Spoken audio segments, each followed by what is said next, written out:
Vous êtes choriste ou vous aimeriez l'être? Voici des échanges avec des acteurs majeurs de ce milieu. Bienvenue sur Secrets de Chœur.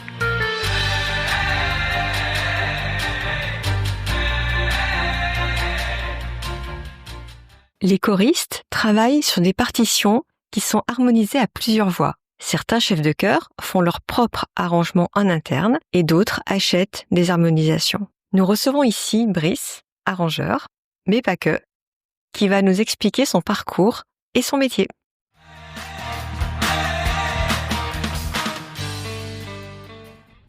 Bonjour Brice et bienvenue dans notre podcast. Merci de m'accueillir. J'ai un petit peu regardé ce qu'il y avait sur tes réseaux. Tu dis que tu es arrangeur, compositeur, chef de chœur, chanteur et professeur. C'est ça. Je vais abandonner un des termes en heure. Professeur n'est plus d'actualité puisque c'est maintenant la 3e année que je suis en disponibilité de l'éducation nationale. J'ai pu enfin arrêter cette partie pour me consacrer complètement à la musique. Il me laisse encore la possibilité, mais... Ouais, si t'es en disponibilité, tu peux revenir quand tu veux en fait, c'est ça? C'est ça. Mais c'est vrai que le projet, je te cache pas, c'est de réussir à ne pas y retourner. Bon, j'imagine que t'as pas fait tout ça en même temps, donc on va dérouler ça. J'ai vu que tu as fait une formation de musicologie. C'est ça. Donc déjà, comment tu es arrivé à ça? Oh là là. C'est une histoire que je vais essayer de faire courte, puisque à la base, moi, j'étais dans l'économie. J'ai une maîtrise économie. À l'époque, c'était pas LMD, c'était un bac plus 4. Mais en cours de route, j'ai commencé à prendre des leçons de piano. J'ai commencé à découvrir le solfège. J'ai découvert le conservatoire. J'ai fait de la culture musicale. Mes parents ont toujours été musiciens amateurs. Ils chantaient dans des chorales depuis que je suis tout petit. Je les entends chanter. Et plus j'avançais, moins j'avais envie de faire d'économie et plus j'avais envie de faire de la musique. Donc à un moment, j'ai dit non, je veux plus faire ça. J'avais devant moi une pile de 25 bouquins qui devaient me servir à faire mon mémoire sur le patrimoine en bac plus 5. Et j'ai dit papa, maman, je m'en vais, j'en peux plus, je veux pas faire ça. Moi, ce que je veux faire, c'est de la musique. Donc m'a dit c'est pas très très sérieux comme projet. Comme j'arrêtais mes études que j'avais quand même fait, dont j'avais fait 4 ans, ils m'ont demandé de payer un loyer, donc j'ai pris un travail pendant lequel je suivais tous les cours que je pouvais au conservatoire, et à la rentrée d'après, j'ai pris des cours je suis rentré en fac de musicologie, dans lesquels là j'ai trouvé ma voie, et voilà. Au début, mes parents se sont dit il est fou, puis après ils se sont dit il aurait pu s'y prendre un peu plus tôt, mais au final ça s'est bien passé. Musicologie, je connais personne qui a fait des études de musicologie. On apprend quoi en musicologie? On apprend quoi? Alors on apprend il y a des cours de solfège, de formation musicale, évidemment. Il y a des cours de chant et d'accompagnement. On a des cours d'harmonie, qu'on appelle l'écriture. Donc le but du jeu, c'est qu'on te donne une partie, en général une partie de violon qui est dans le style d'un compositeur connu. Et le but du jeu, c'est d'écrire l'accompagnement au reste du quatuor à cordes, c'est-à-dire un autre violon, alto et violoncelle, dans le style de ce compositeur. Donc ça, c'est la formation. On a de l'harmonie au clavier, où on apprend justement à harmoniser les mélodies, mais cette fois-ci au clavier. Énormément d'histoire de la musique, qui couvre de la musique Renaissance baroque jusqu'à l'époque dite contemporaine, après aux environs des années 50. Et puis entre élèves, on forme des projets musicaux. Il y a toute une partie, c'est le CAPES par exemple. Il est titré éducation musicale et chant choral. On a des cours de direction de chœur, et donc des projets musicaux qu'on fait entre élèves, puisque c'est aussi l'occasion de faire des rencontres, et donc on mélange les instruments, les voix. Il y a des orchestres quand c'est possible. Sinon, évidemment, il y a un chœur formé par tous les étudiants de la fac de musicologie. Donc c'est une formation assez complète. Donc déjà là, t'as commencé à toucher au chœur, aux voix mêlées. Ouais. Effectivement. En sortant de là, c'est là où tu as commencé à être professeur? Ouais, oui, puisque en quittant mes études d'économie, en prenant des études de musique, je savais que, entre guillemets, le prix à payer, ce serait de devenir professeur de musique en collège, puisque c'est à peu près le seul débouché qu'il y a avec des études de musicologie. Donc je suis montré sur Paris pour aller préparer les concours, et je suis devenu professeur d'éducation musicale, pendant un poste que j'ai occupé pendant 17 ans dans ma vie. D'ailleurs, j'ai vu sur des vidéos que tu as mis sur YouTube où tu as des élèves qui te disent ah c'est mon prof et tout, ils sont hyper fiers. Effectivement, oui, j'ai eu le contraire aussi. Hein. J'ai eu une affaire d'insulte en ligne par un élève qui a fait part de son désaccord avec mes choix artistiques sur certaines de mes vidéos, mais sans même prendre la peine de s'anonymiser, ce qui n'était pas un bon move de sa part. Mais bon, c'est vrai qu'en général, oui, les élèves sont contents de trouver du contenu à côté. Donc professeur, et alors ensuite, j'ai l'impression que tu as fait d'autres choses en parallèle de professeur. Ben oui, comme je disais, mes parents ont chanté en chœur pendant toute leur jeunesse, et d'aussi loin que je me souvienne, en fait, au lieu de prendre des babysitters, ils amenaient le lit pliant, ils amenaient un matelas, et puis on était quelque part dans la répétition. Donc c'est un milieu dans lequel j'ai baigné. Et pendant mes études de musicologie, ma mère avait dans l'idée de ressusciter les chœurs dont elle faisait partie, mais dont les chefs de chœur étaient partis vers d'autres horizons. Donc elle disait mais il y a plein de gens que je connais, ils veulent chanter, mais il y a plus de chefs de chœur. Qu'est-ce qu'on pourrait bien faire? Oh là là, je sais pas qui prendre. Et moi, j'arrive, je sais pas, je pourrais peut-être essayer. Et ça a été ma toute première expérience de chant choral avec un groupe qu'on a appelé Mine de Rien. Et sa spécificité, et qui m'a conduite à l'arrangement d'ailleurs, c'est que je me suis retrouvé, comme souvent en France, face à un grand nombre de dames et un tout petit nombre de messieurs. Donc, quand on sait que la plupart des partitions sont harmonisées pour 4 voix mixtes, soprano, alto, ténor, basse, c'est un problème, puisque je ne pouvais pas faire ça. Et donc, je me suis retrouvé à être obligé d'adapter des partitions ou de concevoir moi-même des partitions pour un ensemble assez hétéroclite. J'ai choisi, comme au début on chantait a cappella, de faire du 4 voix quand même, donc de diviser en 3 voix de femme et 1 voix d'homme. Et c'est bien simple, il n'y a pas de partition qui existait chez les éditeurs, dans le commerce, c'est soprano, alto, ténor, basse ou rien à l'époque. Donc j'ai fait moi-même les arrangements pour cet ensemble que j'avais en face de moi. Au début, je mettais des heures et des heures, et ça a été mes tout premiers pas dans l'arrangement, qui est devenu le cœur de mon activité principale de nos jours. D'accord. Donc en fait, que ce soit chef de chœur ou harmonisateur, c'est 2 choses que tu avais travaillées pendant tes études de musicologie, c'est ça? Et après tu t'es lancé, d'accord. Et souvent, parfois on dit harmonisateur ou arrangeur, c'est la même chose ou il y a une différence? Ouais, c'est la même chose. Oui, c'est la même je dirais c'est la même chose. Le terme arrangeur, il peut recouvrir des réalités un peu plus complexes, notamment quand on part dans tout ce qui est musique de film et compagnie. Moi, je suis arrangeur pour chœur. J'utilise indifféremment le mot arrangement ou harmonisation. Ça revient à peu près à la même au même objet musical. Là, tu t'orientes plus vers l'harmonisation, c'est par goût naturel? Oui, j'aime beaucoup rentrer dans une musique, me l'approprier et ensuite en faire quelque chose pour que ça sonne en chœur. Le fait de mettre plusieurs voix en harmonie, je trouve toujours que ça magnifie une chanson, et j'aime beaucoup les musiques dans lesquelles il y a déjà des harmonies de chœur, typiquement Queen par exemple, qui se gêne pas pour superposer des dizaines voire des centaines de pistes de voix derrière leur production.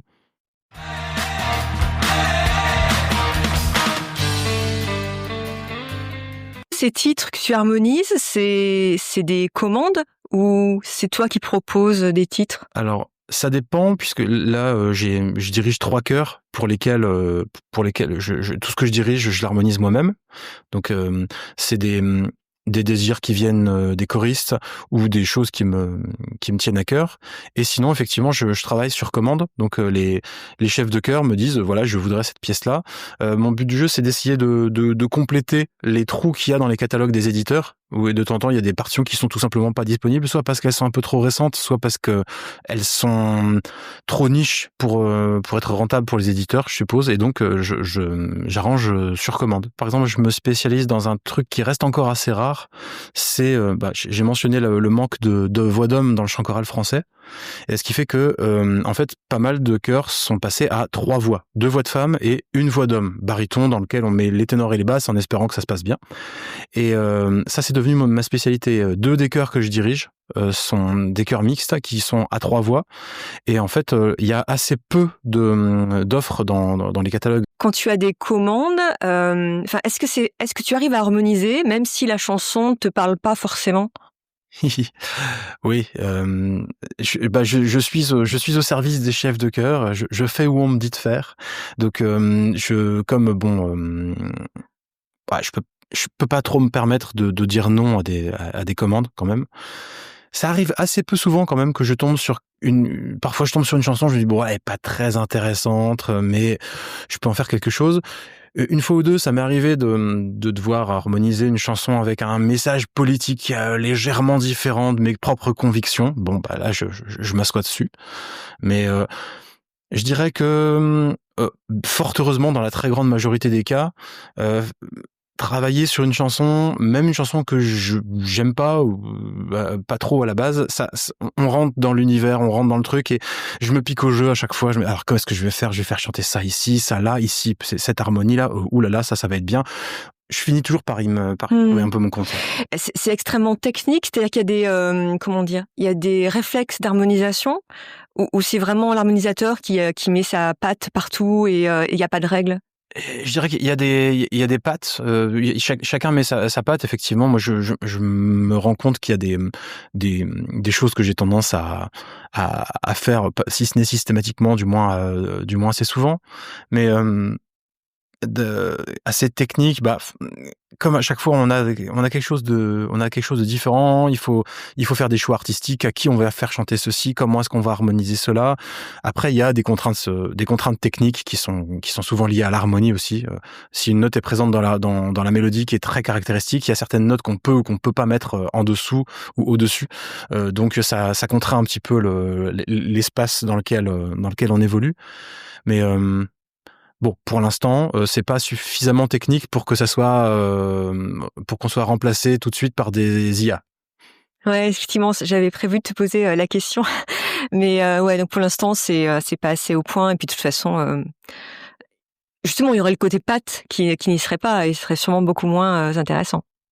C'est ça, mais après ce serait aussi, ce serait rapide et ce serait moins cher, donc je sais pas. Et puis après, je veux pas m'aventurer parce que je vois les progrès ahurissants que l'IA fait en matière déjà de génération de vidéos, et je peux pas me dire qu'il y a pas un univers dans lequel, au bout d'un moment, je vais finir par me faire rattraper. Je vais pas, enfin, au bout d'un moment, je pense que malheureusement, ça va être quelque chose qui va être.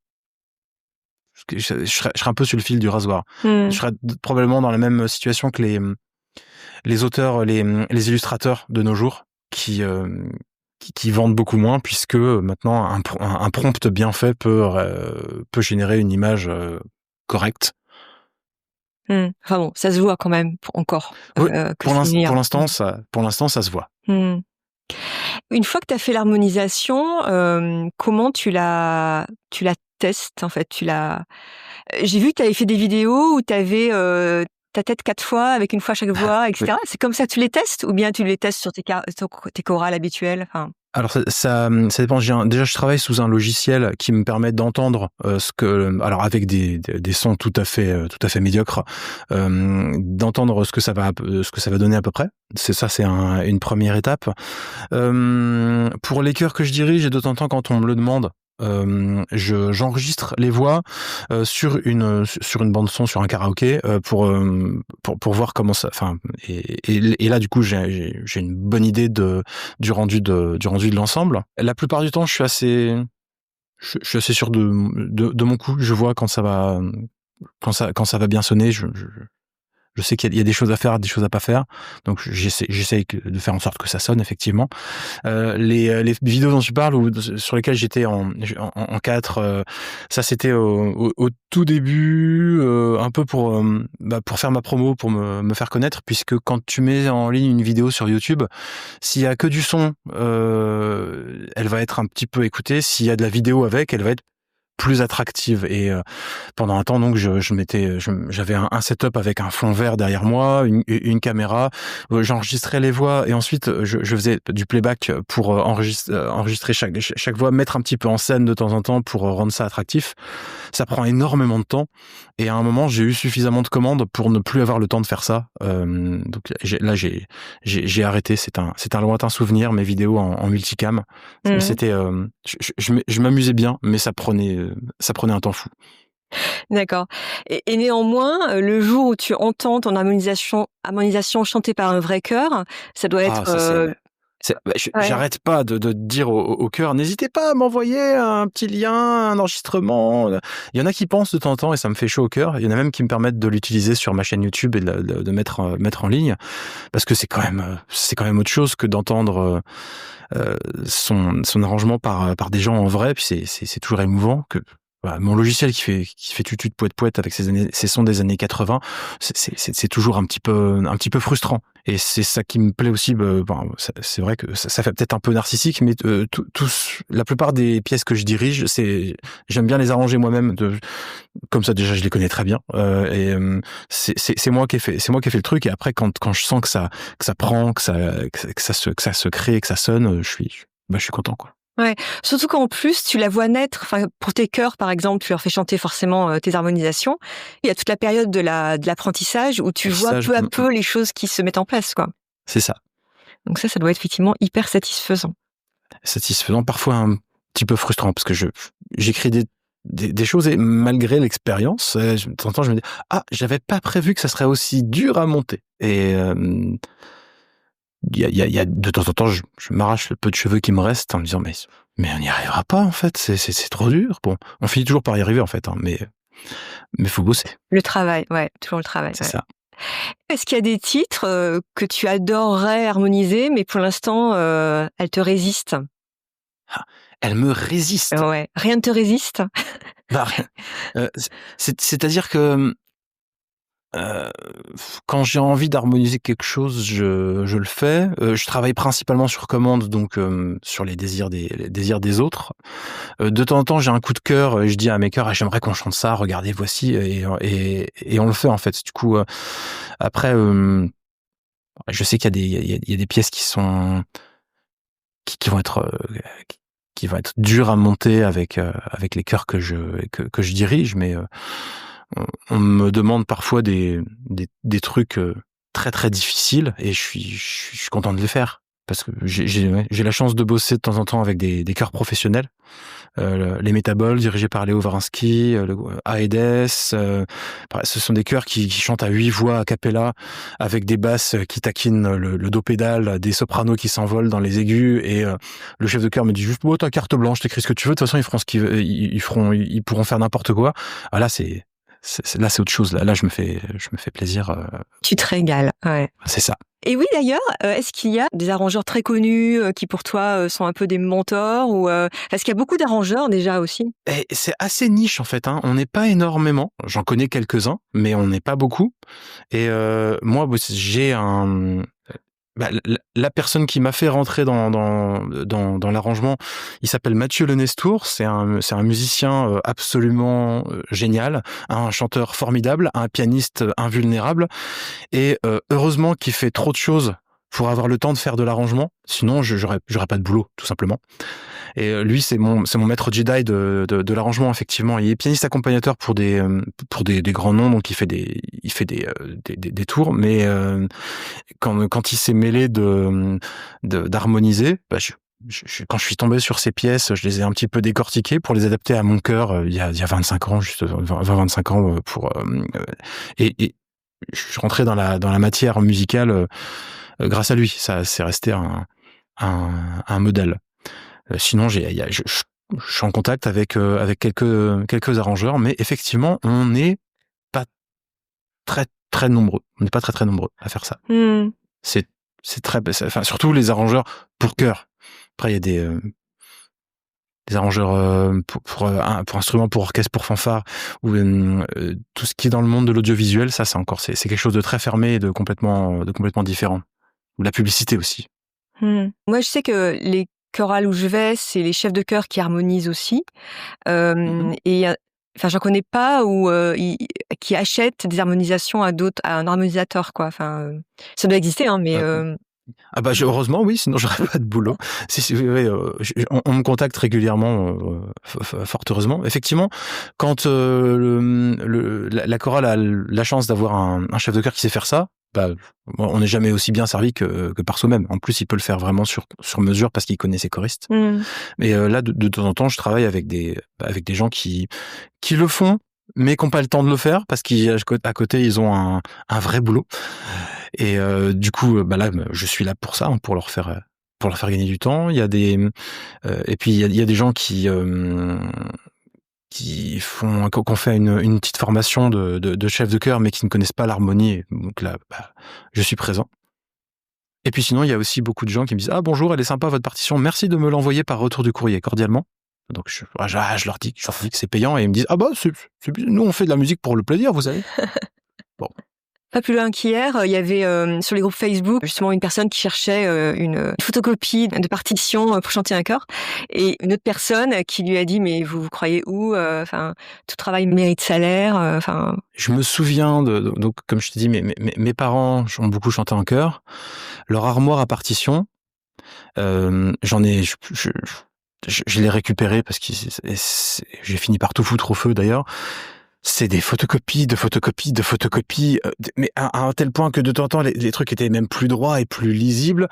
Dans le chant choral français, on a une grande tradition du bénévolat aussi. Il y a pas mal de chefs de chœur qui font ça bénévolement, avec les associations qui font payer mais quelque chose comme 10 ou 20 euros sur l'année, avec donc aucun moyen. Donc ils font feu de tout bois, et il y a une grosse tradition, voilà, on reprend les partitions parce qu'elles sont là, et puis on se pose pas trop la question pas trop de questions. Et effectivement, du coup, il y en a qui sont surpris quand ils savent que je fais payer mes services. Mais il y a jamais de contrôle qui ont lieu de. Enfin, c'est rare, ça existe, ça existe, mais c'est rare. Maintenant, je crois qu'il y a une adhésion qui est devenue pas obligatoire, mais presque à l'aspect d'IDAM, c'est ça, hein, qui te permet de photocopier les partitions, pourvu que tu fasses en plus une déclaration SACEM des titres que tu interprètes en concert après.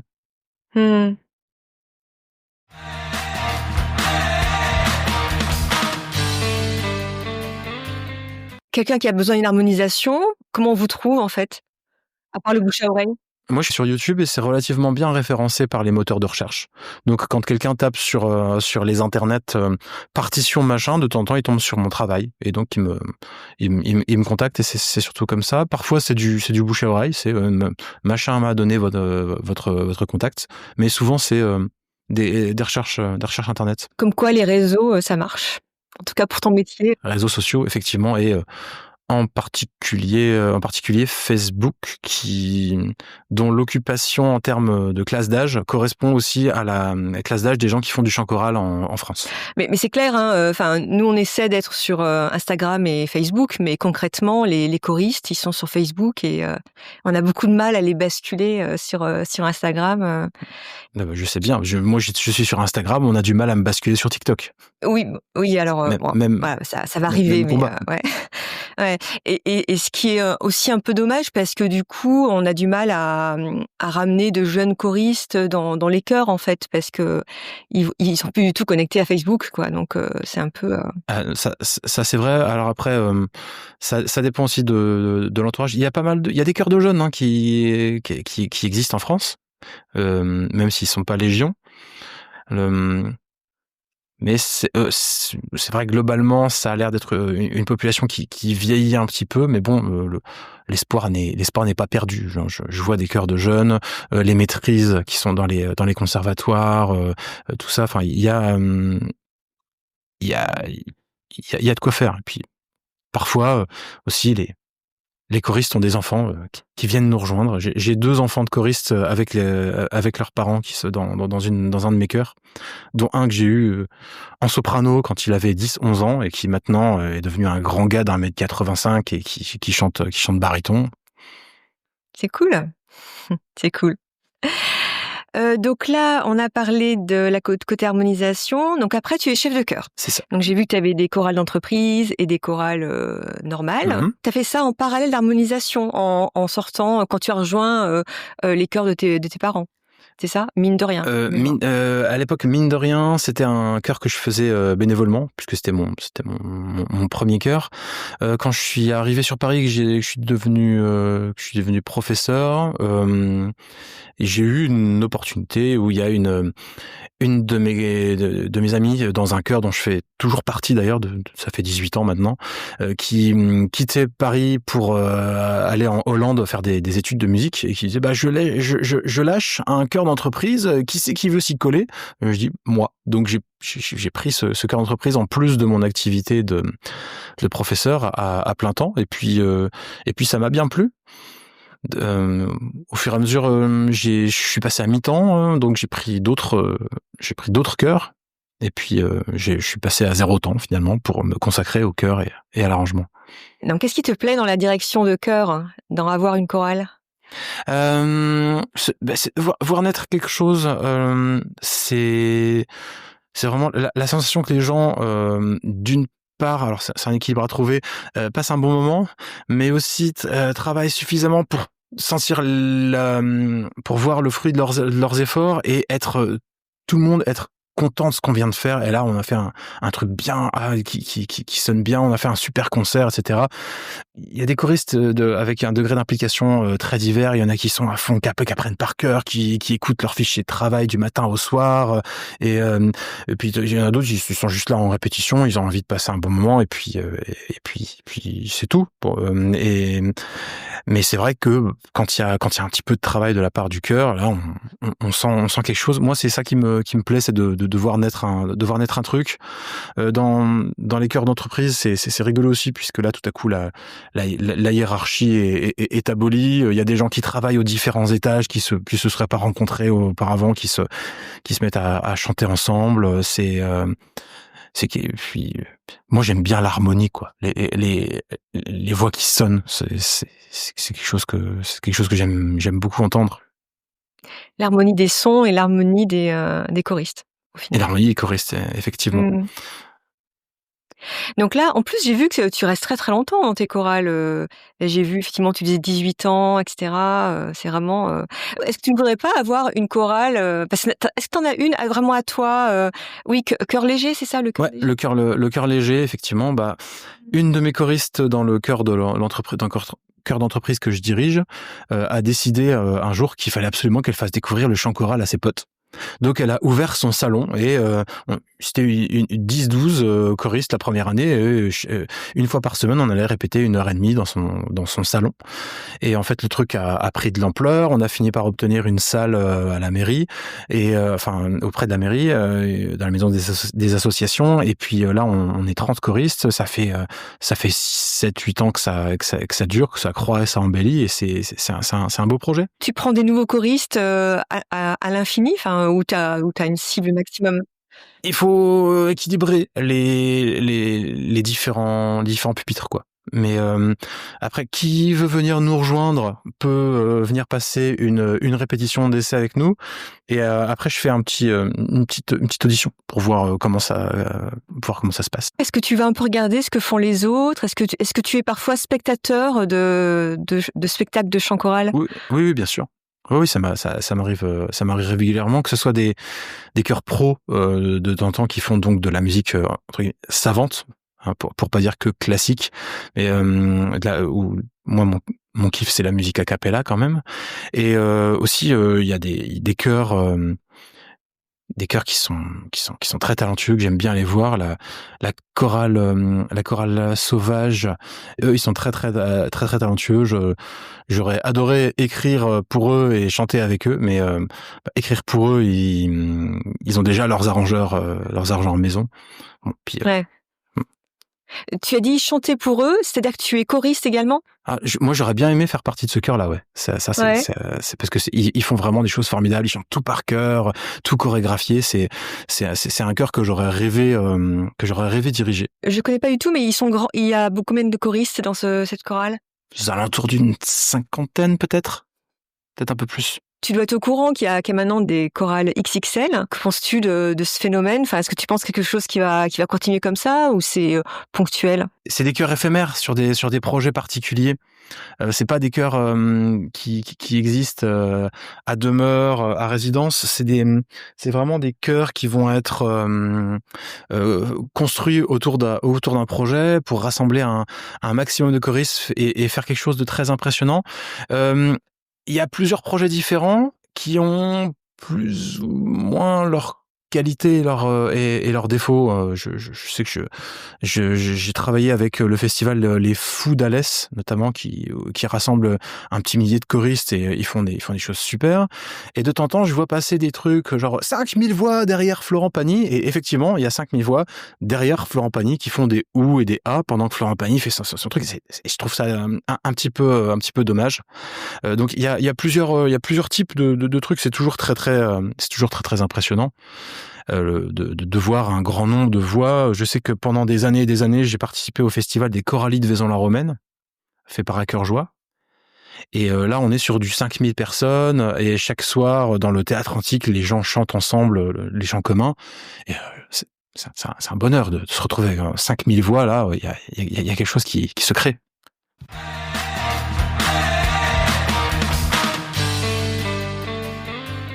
Alors déjà, au niveau de tous tes métiers, est-ce qu'on a parlé de tous? Je crois pas, hein. Alors, arrangeur, oui. Compositeur. Ah oui, donc tu composes aussi des chansons, tu crées des chansons. Je peux le faire. Je l'ai déjà fait. Je le fais plus en ce moment, tout simplement parce que il y a très très peu de demandes. Parce que la création contemporaine, c'est un milieu très très niche. Ça m'est arrivé notamment pour des chœurs d'enfants avec un projet dans le Nord. On a suivi pendant 3 ans 3 ou 4 classes CP, CE1, CE2, et chaque année ils grandissaient d'1 an. Leurs professeurs choisissaient un thème. Ça a été le cirque, ça a été les animaux. Ils choisissaient un groupe de textes. On avait une équipe de musiciens. On savait qu'il y avait un piano, un saxophone et un percussionniste qui jouait diverses percussions, dont des percus claviers. Et avec mon meilleur ami, qui est lui aussi compositeur à ses heures perdues, on a pris les textes que nous ont envoyés les professeurs. D'ailleurs, la 3e année, la dernière année, il y a carrément un auteur qui a été engagé pour faire écrire des textes aux enfants. Donc, on a mis en musique les textes des enfants à la fin. Ça, c'était bien, ça. C'était très complet, du coup, au niveau création. Et donc là, j'ai créé un certain nombre de pièces pour chœur d'enfants. Une fois, on m'avait demandé de réaliser un conte musical qui s'appelait Le Château de la Griotte. On n'a jamais réussi à le faire éditer, celui-là. C'est dommage. De temps en temps, je sais qu'il y a un chef de chœur de grand talent, donc Léo Varinsky, chef de chœur des Métaboles, qui m'a dit j'ai un concert extraordinaire de Noël, des pièces romantiques allemandes, c'est super, mais on s'ennuie un peu à la fin. Tu voudrais pas me faire un truc sur O Tannenbaum? Tu me fais une fantaisie sur O Tannenbaum, ta carte blanche, tu fais ce que tu veux. Oh, je me suis lâché, c'est disponible sur ma chaîne YouTube, ça s'appelle O Tannenbaum, et c'est des variations sur O Tannenbaum où on part un petit peu n'importe où. Ça, j'aime beaucoup faire ça. J'aime beaucoup composer, mais j'en ai peu l'occasion. Et c'est pas quelque chose que je vais faire tout seul en me disant tiens, je vais faire ça, parce que j'aime bien aussi qu'il y ait quelque chose derrière, quoi. Je veux pas juste écrire pour le plaisir d'écrire. J'aime bien que ça soit réalisé derrière. Donc voilà, je l'ai fait, je peux le faire, je le fais beaucoup moins en ce moment. Donc c'est des compositions pour chœur, c'est pas des compositions pour un chanteur seul. Non, effectivement. Ça j'ai encore jamais fait. On peut pas tout faire en même temps. On peut pas tout faire. Chef de chœur, chanteur. Ah oui, c'est vrai que sur les vidéos, il y a des vidéos où tu chantes, effectivement. Effectivement, je chante. Ça me permet de faire connaître, de faire entendre à quoi ressemblent les arrangements. Alors je triche un peu, parce que je fais beaucoup comme je dis, 3 voix, donc baryton, alto, soprano. Donc baryton, ça va. Alto, je peux me débrouiller, mais je n'ai pas une voix de soprano. Donc là, la technique arrive en jeu, et avec un logiciel idoine, je transpose d'une carte en dessous, je chante, et puis je remets une carte au-dessus, et hop, là, on évoque du feu. Et puis sinon, je chante en chœur depuis une vingtaine d'années. Une année, ça m'est arrivé de faire partie de 8 chœurs en même temps. C'est quelque chose dont j'ai été assez boulimique. Depuis la naissance de mon fils, j'y vais un peu plus mollo parce que sinon je suis pas là les week-ends. Et c'est un petit peu fâcheux. Donc là, j'ai gardé un chœur dont je fais partie depuis 18 ans, l'ensemble vocal bergamasque, du 8 voix a cappella sur Paris. Mais quand tu avais 8 chœurs, est-ce que tu arrivais vraiment à apprendre 8 répertoires? Ah oui, oui. Au niveau de la mémoire, alors, c'est... la mémoire, bon, j'ai toujours eu un petit peu de mal avec le par cœur, alors que paradoxalement, je suis très sévère avec les choristes pour qu'ils apprennent par cœur leur partie. Mais j'avoue que je me repose pas mal sur mes capacités de déchiffrage. Ça, c'est pratique, ça, une fois qu'on connaît la musique, de pouvoir lire la musique et d'avoir à peu près ce que c'est censé faire directement. Ouais, en live. C'est ça. Et est-ce que là, tu as des projets qui arrivent dont tu peux parler ou des choses un peu spéciales? Des projets, là, je suis en train de monter, comme tout le monde, j'ai envie de dire, un concert de Noël avec mon chœur d'entreprise. Mon chœur à moi, le chœur léger sur le Valois, prépare un concert caritatif en janvier. Je prépare un concert commun avec mon chœur d'homme, oui, parce qu'il où sont les hommes? Eh ben, ils sont en chœur d'hommes, les imbéciles. Ils restent entre eux. Donc, je vais essayer de croiser un petit peu tout ça pour diversifier un peu le public des uns et des autres qui ont tendance à chanter toujours devant les mêmes personnes. Et sinon, en termes de gros projets, il y a pas grand chose, je crois. Sinon, j'arrange à tour de bras, tout le temps, tous les jours. D'ailleurs, ça te prend combien de temps d'harmoniser un titre? C'est très très variable. Autant je fais payer le même prix pour harmoniser un titre, autant il y en a certains, quand c'est une four chord song de base, les 4 mêmes accords en boucle, je peux faire ça en 3 heures, c'est plié. Autant là par exemple je travaille sur une chanson de Niagara qui s'appelle Pendant que les champs brûlent. C'est une chef de chœur d'un chœur a cappella à 5 voix qui m'a demandé de refaire le style. J'ai rendu une première version, elle m'a dit ça va pas du tout, il faudrait ça, donc je refais dessus. Et là j'en suis déjà une douzaine d'heures. Et donc c'est très très variable selon les pièces. Il y a des pièces dont le solfège et l'harmonie est très très simple, et il y a des pièces où rien que la première étape, c'est-à-dire le relevé, où j'écoute, je fais une dictée en fait, la mélodie, le rythme, les harmonies, rien que ça prend plusieurs heures parce que la chanson est très complexe. Et à partir du moment où on me demande d'écrire la partie de piano d'accompagnement ensuite, là c'est très fastidieux, pareil, c'est plusieurs heures de travail en plus. D'ailleurs, est-ce que tu as l'oreille absolue ou pas? Non, j'ai pas cette chance-là. Du coup, j'ai une oreille absolument relative. Bien travaillé en tout cas. Bien travaillé effectivement, mais si tu me demandes de chanter un sol comme ça, là, je vais devoir réfléchir et je pourrais avoir une réponse à plus ou moins un ton, peut-être. Et juste avant, tu parlais de ton chœur d'homme. Et alors déjà, où est-ce que tu les as trouvés, ces hommes qui sont dans ton chœur? C'est eux qui m'ont trouvé en fait. Ils ont eu un petit problème de chef de chœur qui les a plantés un mois avant leur concert. Donc ils se sont mis à chercher frénétiquement des gens pour le remplacer. Ils m'ont contacté. Entre-temps, ils avaient trouvé quelqu'un d'autre pour assurer le remplacement. Je suis venu les voir en concert quand même, parce que par curiosité. Et puis celui qui avait assuré le remplacement, par contre, avait une carrière musicale trop effervescente pour pouvoir les diriger chaque semaine. Donc ils m'ont recruté, puis je suis content de les retrouver. Ça me change un petit peu. Là, pour le coup, toutes les pièces sont pas de moi, puisque c'est un chef de chœur constitué principalement d'anciens rugbymen, qui viennent souvent d'ailleurs du sud de la France. Et dans le rugby, il y a une tradition. J'ai découvert ça de manière assez ébahie, une tradition du chant choral qui est très répandue au Pays Basque. Il y a énormément de chœurs d'hommes, et donc eux ils chantent du basque, du catalan, du provençal, des choses comme ça, qui est un répertoire tout nouveau que j'ai découvert avec eux. Et donc ils ne chantent que ça, ou c'est un mélange de ça et d'autres chants? Alors il est pas exclu de temps en temps, par-ci par-là, une petite fantaisie qui sort un petit peu, genre la confiture des frères Jacques par-ci, le lion est mort de Salvador, version Pogo par-là. Mais effectivement, le cœur de leur culture musicale, c'est du chant basque. Alors je sais pas si tu sais à quoi ça ressemble le basque, mais il faut s'y faire. Hein. Ça ressemble à aucune langue qu'on connaît. Hein. Je viens de mettre en ligne Chalbadoren Eriotzan. C'est très joli, mais je connaissais pas du tout. Du coup, là, je commence à faire des arrangements de pièces basques et provençales. C'est rigolo. Puisque normalement mon fonds de commerce c'est quand même pas mal la variété ou la pop internationale. Et ce chœur-là d'hommes, il se produit là-bas, dans le Pays Basque, ou il se produit là? Non, ils répètent à Paris. Ils sont, pour la plupart, ils sont parisiens, même si ils naviguent un petit peu de temps en temps. Et on se produit. Ils se produisent relativement peu. Ils ont une tradition d'un concert en fin d'année.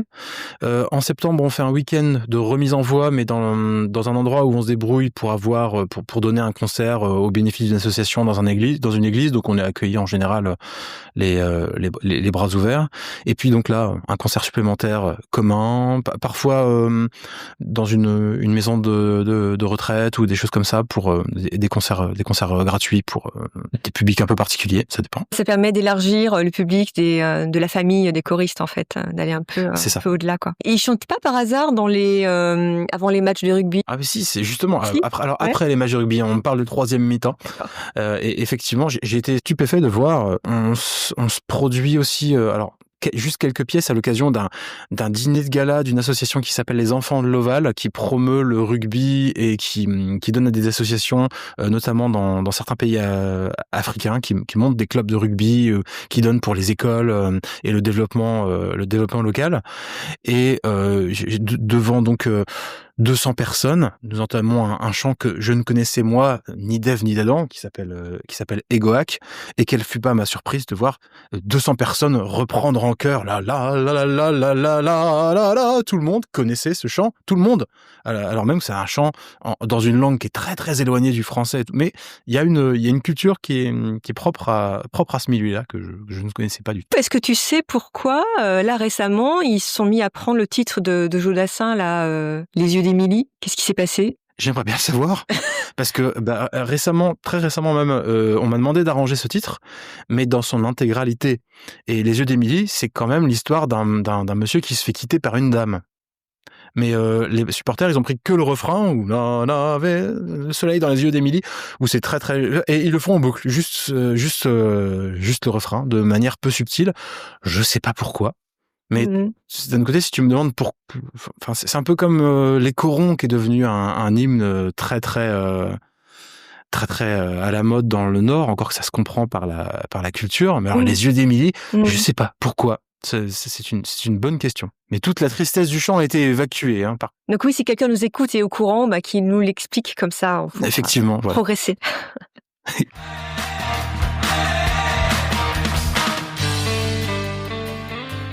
Est-ce que tu as un chœur que tu nous conseillerais d'aller voir? Bon, visiblement, c'est la chorale sauvage et clandestine de Paris. Voilà. Si vous aimez la variété, la pop, ça c'est de très bonne facture. C'est très très bien mis en scène. C'est super bien dirigé. Enfin, c'est très très bon. Pour ce qui est de chœurs plus professionnels, mais sur un répertoire plus savant, donc les Métaboles ou le chœur dont je fais humblement partie, qui s'appelle Bergamasque sur Paris. On n'est pas mauvais. On vient de recruter un chef de chœur jeune et génial, et on progresse terriblement. On est devenu quasiment bon. Ça te dérange pas d'être à la fois chef de chœur et de laisser un autre chef de chœur te diriger? Pour toi, c'est pas du tout, parce qu'on j'ai pas du tout envie de diriger du Poulenc, par exemple. J'adore chanter du Poulenc. Je ne dirigerai pas du Poulenc, c'est trop compliqué à mettre en place, à faire sonner. Puis il faut une vision artistique et de la technique que j'ai pas forcément. Moi, je suis quand même plutôt dans le chœur amateur. J'anime derrière mon piano, je fais des blagues, on passe un bon moment, mais il y a aucun rapport entre c'est un niveau différent, c'est un univers différent. Là, je suis avec mes choristes, on avance 4 mesures par 4 mesures, on met les pupitres ensemble. Ah zut, les hommes en ont profité pour oublier leur partie, on reprend. Maintenant, les sopranos ont appris la partie d'homme. Bon, je ferme une porte, la fenêtre s'ouvre. Là, alors que dans ce genre de chœur, on arrive avec les partitions déjà sues et on fait de la musique, on fait de l'interprétation, on fait sonner les sons, on écoute les harmoniques. C'est un travail différent que moi, j'ai pas du tout de peine complexe à laisser à quelqu'un d'autre. J'apprécie le talent des autres là-dessus et j'aime bien chanter tout autant que diriger. Et d'ailleurs, globalement, est-ce que tu as plus d'émotions ou de frissons en répétition ou sur scène en tant que choriste? C'est pas pareil.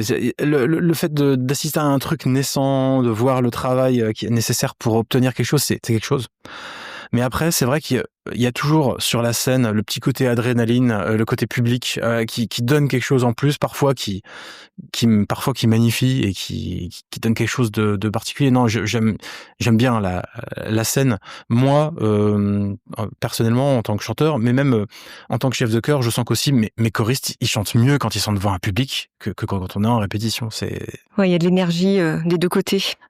C'est ça. C'est qui se magnifie. Et donc sinon, pour ce podcast, est-ce que tu aurais des invités à nous conseiller ou des thèmes à aborder Parce que l'objectif du podcast, c'est justement, on a constaté que le chœur, c'est un peu une image vieillotte liée effectivement au chant classique ou bien à ce qu'on fait à l'école, alors que maintenant c'est devenu un truc. Enfin, tu vois, toutes les chorales que tu m'as citées, quoi. Il y en a plein de tous les sorts qui font d'autres choses différentes, et on aimerait inciter les gens à venir chanter dans les chorales ou à venir écouter des chorales. Le chant choral, je sais pas pourquoi, mais en France particulièrement, parce qu'en Allemagne et en Angleterre, c'est pas le cas. Le chant choral est très très développé. Il y a une culture chorale plus importante. Je sais qu'il y a beaucoup de gens à qui je parle de chant choral. Dans leur tête, il y a des gens dans une église très vieux qui chantent Alléluia. C'est ça qu'il y a comme image du chant choral, qui est un petit peu injuste. Moi, comme invité que j'ai à te conseiller, j'ai un chef de chœur que j'aime beaucoup, qui s'appelle Denis Tuillier, qui travaille beaucoup en partenariat avec Mathieu Le Nestour, qui est mon maître Jedi de l'arrangement. Lui, c'est un chef de chœur extrêmement dynamique et talentueux, qui est formidable et qui a roulé sa bosse à droite, à gauche. Il a un parcours spécial. Je crois qu'avant, je crois qu'il était peut-être bien dentiste, et puis il a tout plaqué pour faire que de la musique, et il fait ça très très bien. C'est Rodolphe qui m'a donné ton nom. Et comment t'as rencontré Rodolphe? Rodolphe. Alors, t'as parlé du festival des choralistes de Vaison-la-Romaine. En 2001, donc ça date, et il a organisé des trucs exprès pour les jeunes, et là j'ai rencontré toute une équipe qui venait d'un chœur de Laval, et je me suis lié d'amitié avec des gens qui venaient de Laval. Je suis allé régulièrement là-bas faire des stages de direction de chœur et les écouter dans leurs divers chœurs, et il y avait plusieurs chœurs dont le coup de cœur dirigé par Rodolphe déjà à l'époque, donc il y a 25 ans. J'ai eu la chance de faire quelques répétitions avec eux, et effectivement régulièrement on s'est revus, on est resté en contact aussi par mail. De temps en temps, il me prend des arrangements. Son chœur, coup de cœur, là, ils ont une chaîne YouTube dont on peut les voir. Pareil, c'est tout par cœur, c'est tout chorégraphié, et avec un pianiste formidable qui s'appelle Thomas Fuchez, qui lui est par contre mon maître Jedi de l'accompagnement variété au piano. Il y a beaucoup de maîtres Jedi autour de toi. Il y a beaucoup de maîtres Jedi. Il y en a un pour le piano et un pour l'arrangement. Et puis, c'est à partir de ces deux personnes. Et notamment, justement, sur les réseaux, j'ai vu l'enregistrement de Ebam que tu as arrangé et que Rodolphe a dirigé là, en début d'année, qui est enfin, allez le voir, quoi. C'est vraiment gros frisson, quoi. C'est une belle chanson, puis ils font ça bien. Hein. Ouais. Ils chantent très bien. Très varié entre le début et la fin et tout. Enfin, vraiment super chouette.